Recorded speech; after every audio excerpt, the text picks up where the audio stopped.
Sir आज जो ये खेलो इंडिया के माध्यम से जो हरियाणा में दूसरी बार नेशनल हो रहा है, और ये डॉक्टर रोहतास नांदल जी जब से अध्यक्ष बने हैं, जब से आप लोगों के सहयोग से उन्होंने यहाँ पर दूसरी बार नेशनल करवाया है, और आज से पहले ऐसा कभी नहीं हुआ था। तो ऐसे में आज जो श्री गणेश हुआ है कुश्तियों का, इसमें क्या कहेंगे आप?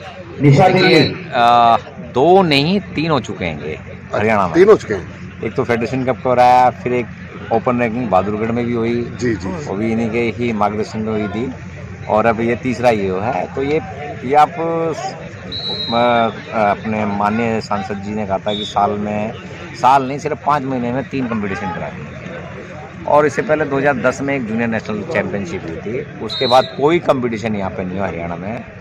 और जिसका मलाल हमारे माननीय सांसद जी को था कि भाई हरियाणा जो है खेल का गढ़ है, यहाँ कुश्ती जो है हर घर में पहलवान है, और उस राज्य में एक भी राष्ट्रीय कंपटीशन नहीं होता है। तो बड़े अफसोस की बात है कि लेकिन अब अपने रोहतास जी के जो अध्यक्षता में इस राज्य में 3 नेशनल कंपटीशन हो चुके हैं, वो भी बड़े स्तर के, मतलब कि छोटे नहीं। आप यानी कि इन्होंने फेडरेशन कप कराया तो 2 एज ग्रुप में हुआ था, और ये भी 2 एज ग्रुप में हो रहेगा, सीनियर में और अंडर 17 में है। तो ये बहुत बड़ी बात है हरियाणा के लिए, हरियाणा के पहलवानों के लिए बहुत बड़ी बात है कि भाई उनके राज्य में अब राष्ट्रीय स्तर के कंपटीशन होने लगे हैं। हमारे रोहतक के लिए तो ये बहुत ही सौभाग्य की बात है। जब से अध्यक्ष बने तब से यहाँ हरियाणा से, वैसे तो उपज हरियाणा से कुश्तियों की, कबड्डी की, बहुत सारे जो खेल थे सारे हरियाणा से उगजे हैं, लेकिन एक बीच में गैप सा हो गया था। दूसरे जो खेल हैं, क्रिकेट है, बैडमिंटन है, टेनिस है, एक्स्ट्रा सभी तरह के खेलों के हाई लेवल पे देखते आए हैं, लेकिन कबड्डी के बारे में और कुश्ती के बारे में विशेषकर अब डॉक्टर साहब के बनने के बाद अध्यक्ष हरियाणा का, अब कुश्ती के बारे में जो 3 बार यहाँ नेशनल हुआ है, इससे रोहतक के लोगों को भी खुशी है। तो ऐसे में जो खिलाड़ी हैं हरियाणा के, उनके लिए एक संदेश। देखिए, कुश्ती जो है हरियाणा का ही गेम है बेसिक, और पहलवान ज़्यादातर जो है रोहतक, झज्जर, सोनीपत, हिसार यहीं के आसपास के आते हैं, और मेरे ख्याल से जहाँ तक मैं समझता हूँ रोहतक में सबसे ज़्यादा पहलवान हैं। तो हमारे जो अध्यक्ष हैं हरियाणा कुश्ती संघ के रोहतास जी, उनके नेतृत्व में ये काफ़ी अच्छा एक अच्छा इन्होंने मार्गदर्शक बना दिया है कंपटीशन करा के पहलवानों के लिए। जो पहलवान इसी कंपटीशन को खेलने के लिए काफ़ी दूर जाते थे, कम से कम इनके मार्गदर्शन में वो कंपटीशन अब उनके अपने राज्य में खेलने को मिल रहा है। तो ये बहुत बड़ी बात है पहलवानों के लिए। जो राष्ट्रीय अध्यक्ष सांसद शरण सिंह जी, वो उनकी जो रहमत सी बनी है ना, इनायत की नज़रें जो हमारे हरियाणा की तरफ आई और रोहतास जी के स्पेशल, इसमें कोई खासियत, कोई खास बात? देखिए, हमारे जो अध्यक्ष साहब हैं माननीय सांसद श्री बृजभूषण शरण सिंह, वो खुद यूपी से हैं, और उनका खुद का मानना है कि अगर देश में ओलंपिक स्तर पे कोई मेडल दे सकता है तो एक हरियाणा राज्य है। तो ऐसा कोई भेदभाव उनमें नहीं रहेगा। वो चाहते हैं कि हरियाणा के पहलवान, उन्हें चाहिए एक मेडल की भूख है। पहलवानों में तो होती है, लेकिन अध्यक्ष साहब में अलग से भूख है। वो यानी कि पिछले ओलंपिक में और टोक्यो ओलंपिक में 2 मेडल आए, और उन्होंने कहा था जी मैं खुश नहीं हूँ। उसका रीज़न था उन्हें 4 मेडल के लिए उन्होंने बोल रखा था, 4 मेडल हमारे कंफर्म भी थे, किसी कारण से नहीं आए। तो उनकी एक ही पॉलिसी है कि जहाँ से पहलवान निकल रहे हैं कम से कम उस राज्य को ऊपर उठाया जाए। हरियाणा से पहलवान आ रहे हैं, अच्छे पहलवान इस स्तर पे आ रहे हैं, लड़कियां बहुत अच्छा कर रही हैं, और आने वाले टाइम में उन्हें पता है कि जी लड़कियां ही ओलंपिक में सबसे ज़्यादा मेडल देंगी हमारे को। तो खुद यूपी के होते हुए वो चाहते हैं कि भाई हरियाणा को काफ़ी डेवलप कराया है। अभी एक लड़की थी जो कहती जी मेरे अखाड़े में जी मैट नहीं है, तो उन्होंने अपने पैसों से, जबकि यूपी में भी कई ऐसे अखाड़े जहाँ मैट वेट नहीं है, लेकिन उन्होंने देखा कि इस अखाड़े की लड़कियां ज़्यादा अच्छा कर रही हैं, तो उन्होंने अपने पैसों से उसको मैट मुहैया कराया आपने। तो वो अब जो उनकी पास सुविधाएं नहीं थी वो उनको सुविधाएं दे दी हैं। तो अपनी तरफ से जितना वो कर सकते हैं वो करते हैंगे, और कोई ऐसा नहीं है कि जी नहीं जी हमने यूपी को ऊपर लेके जाना है मैंने पहले अध्यक्ष देखे हैं जो कि अपने राज्य के बारे में नहीं सोचते, वो सिर्फ कुश्ती के बारे में सोचते हैं और कुश्ती कहाँ से निकल रही है उसके बारे में सोचते हैं। और उनका मानना है कि हरियाणा में कुश्ती का गढ़ है और वहीं से हमें ओलंपिक का मेडल मिलेंगे। उन्हें सिर्फ मेडल से मतलब है, राज्य से कोई मतलब नहीं कि हरियाणा का लाए यूपी का लाए, सिर्फ मेडल से मतलब है। हमारे दर्शक आपको सीधा देख रहे हैं, आप अपना परिचय दीजिए और हमें बताइए कि आपकी भी इनायत की नज़रें हमारे अध्यक्ष और हमारे रोहतक की तरफ है। लेकिन मैं भारतीय कुश्ती संघ में सहायक सचिव के तौर पे काम करता हूँ और मैं 20-22 साल से कुश्ती को ही देख रहा हूँ, देश की कुश्ती को देख रहा हूँ और कई प्रेसिडेंट देख चुका हूँ मैं। और बस भगवान की कृपा है कि कोई भी हमारी टीम आज तक विदेश जाने से नहीं रुकेगी। कई टीमें होती है जी रुक जाती हैं, वीज़ा नहीं मिला, ये नहीं मिला, लेकिन हम, क्योंकि मैं खुद जानता हूँ कि भाई पहलवान जब मैट पे लड़ता है, सिलेक्शन ट्रायल जब होता है और वो जीतता है, इतना टफ कंपटीशन के बाद वो जीत के जब आता है ना, तो एक अपने आप को आश्वासन रखता है जी मैं सिलेक्ट हो गया, मैं विदेश जाऊँगा, और उसके बाद उसका वीज़ा ना लगे तो हमें सबसे बड़ा दुख होता है।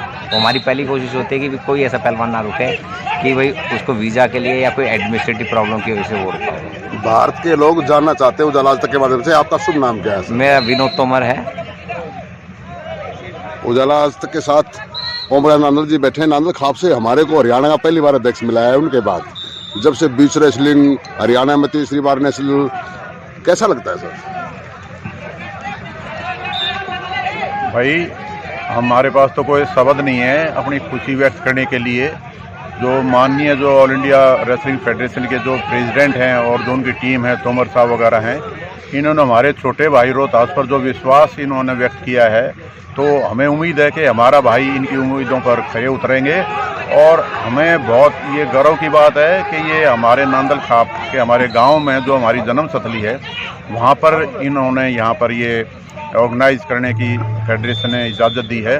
और हमें उम्मीद है कि इससे बहुत लोग आगे बढ़ेंगे और जो जिनको मौका नहीं मिलता ये सबको मौका देंगे। और जिनको आर्थिक सहायता की भी अगर कोई ज़रूरत होगी तो हम आपके माध्यम से ये प्रार्थना करते हैं कि फेडरेशन ऐसे बच्चों को भी आगे बढ़ने में उनको ही आर्थिक सहायता भी करे। और हमारी शुभकामनाएं इनके साथ हैं। बहुत बहुत धन्यवाद। उजाला आज तक के दर्शकों को मैं बताना चाहूँगा, विराजमान हैं मंच पर फेडरेशन के पदाधिकारीगण, आप देख सकते हैं ये मंचासीन हैं पूरे हरियाणा के और देश भर से जो फेडरेशन में जो लोग हैं वो हैं, और आप ये मंच को देख सकते हैं। मैं आपको एक झलक दिखा देता हूँ, ये इधर महिला कुश्ती और इधर सामने 4 मैट लगे हैं, चारों मैटों पर अलग अलग वेट में कुश्तियाँ, पूरे देश भर से खिलाड़ी आए हुए हैं यहाँ।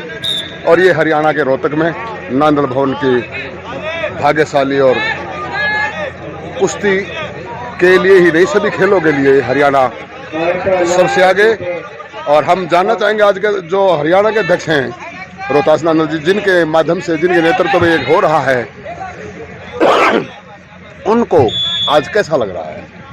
नांदल साहब, आप हरियाणा में अध्यक्ष बनने के बाद तीसरी बार नेशनल हो रहा है, आप हरियाणा के और पूरे देश से जो खिलाड़ी आए हुए हैं, क्या कहना चाहेंगे? देखो, कोई मैं ये नहीं कहता किसी भी एसोसिएशन का, ये तो एक विधिवत रूप से हर 3 और 4 साल के बाद चुनाव होते रहते हैं, पदाधिकारी आते जाते रहते हैं और सभी अच्छा करने का प्रयास करते हैं। लेकिन जो हमारे राष्ट्रीय कुश्ती संघ के अध्यक्ष हैं माननीय श्री ब्रजभूषण शरण सिंह जी, सब भी अपने खाने को या अपने अध्यक्ष को गलत नहीं बताते हैं, मगर मैं निस्संदेह ये बात कह सकता हूं कि हिंदुस्तान की किसी भी फेडरेशन में ऐसे अध्यक्ष अगर सभी फेडरेशन में मिल जाएं तो हरियाणा का ही नहीं, हिंदुस्तान का खेल वर्ल्ड के अंदर नंबर 1 पे जा सकता है। जिस तरह हम पॉपुलेशन में हैं उस हिसाब से खेलों में बहुत पीछे हैं।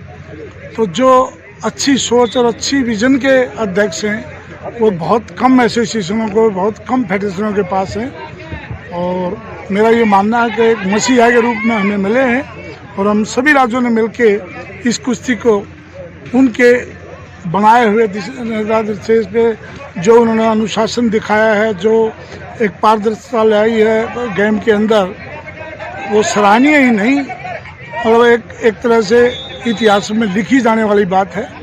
रही बात मेरे अध्यक्ष बनने की, मेरे ऊपर इतना विश्वास दिखाया, मैं कोई अध्यक्ष नहीं, मुझे एक जिम्मेवारी दी है और मैं चाहूँगा कि इस जिम्मेदारी को निभाते समय मैं कोई ऐसा काम नहीं करूं जिससे हरियाणा की कुश्ती डाउन आए, या हमारे खिलाड़ी जिस सुविधा से किसी भी से वो पूर्ण रूप से जिस चीज़ के हकदार हैं उनको देंगे।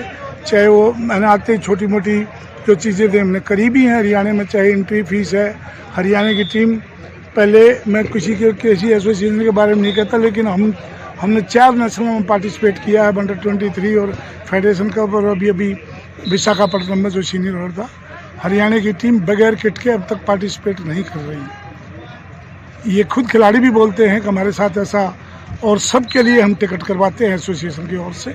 ये हरियाणा के सौभाग्य की बात है नंदन साहब, लेकिन इसके साथ साथ हरियाणा के जो ग्रामीण परिवेश के जो लोग हैं और जो वहीं से पहलवान निकल के आते हैं, उनको क्या संदेश देना चाहेंगे? क्या किस तरह से आगे आए वो लोग?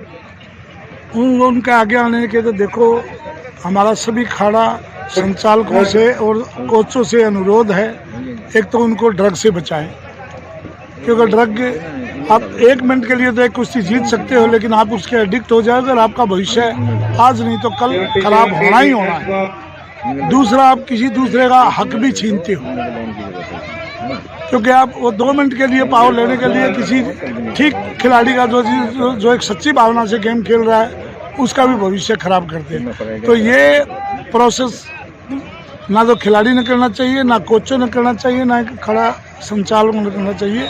ड्रग से हमें दूर रखना चाहिए हमारे खिलाड़ियों को, सबको, ताकि ये असली स्टेमिना और असली जान। कुश्ती एक ऐसा गेम है जिसमें हौस और जोश दोनों चीज़ें एक साथ काम करेंगी, क्योंकि देखने में तो कुछ नहीं लगता, मगर कुश्ती एक ऐसा गेम है जिसको अगले का दाव को बचा कर अपना दाव भी लगाना, काउंटर अटैक भी करना और अपना बचाव करके अगले से पॉइंट भी स्कोर करना। तो इसमें मैं देखता हूँ कि ये महाराष्ट्र के टाइम से चला आ रहा है, इसमें नई नई टेक्निक ऐड होती रहती हैं। तो ये सही है कि मैट में हमारे जो हमारा हेरिटेज है वो कम काम करता है, क्योंकि आप देखोगे तो ओलंपिक में हमने 8 मेडल लिए हैं हॉकी के अंदर, जब ये ग्रास पे थी। जैसे ही वो सरफेस पे गई तो हम नहीं ले पाए, क्योंकि जो यूरोपियन कंट्री हैं उनकी शुरू से हैबिट है, जो उनके इंफ्रास्ट्रक्चर हैं वो इस तरह के ही मैट पे होते हैं जो प्रैक्टिस करते हैं, और अपने खिलाड़ी के साथ कंपटीशन में करते हैं। कमी है तो एक ही है हमारे खिलाड़ियों में कि प्रैक्टिस को इजी लेते हैं और उसी वजह से वो फिर पछताते हैं जब मैन कंपटीशन होता है। अब दूसरे कंट्रियों को देखेंगे जो वर्ल्ड बार में सेकंड में बिल्कुल तबाह हो चुके थे, जापान जैसे कंट्री, आज जब भी ओशियाड और ओलंपिक होता है तो नंबर पाई के अंदर रहते हैं, तो उनके मन में एक डेडिकेशन है। हम भी ये चाहेंगे हमारे कोचेज, हमारे खाड़ा संचालक और खिलाड़ी, हमारे कुश्ती के मसीहा जो प्यार बरसा रहे हैं वो खिलाड़ियों के लिए, सचमुच ये कोई बड़ाई की बात नहीं है कि वो कुश्ती के लिए यूपी से बिलोंग करते हैं। वो चाहें तो सारी यूपी को भेज सकते हैं। क्यों हरियाणा में इतना ज़्यादा प्यार और लगाव है उनका? 3 नेशनल हमें 3 महीने के अंदर ही दे दिए, ताकि हमारे बच्चे और निखरे, नई नई टेक्निक सीखे और अच्छे बने। उनके लिए तो सारे ही खिलाड़ी भारत के, पूरे भारत के, उनके लिए तो यूपी के ही हैं और हरियाणा के भी उन्हीं के हैं और महाराष्ट्र के भी उन्हीं के। इसलिए उनके दिशा निर्देश में हम चाहेंगे आने वाले ओलंपिक में हरियाणा सबसे बड़ी आहुति डाले।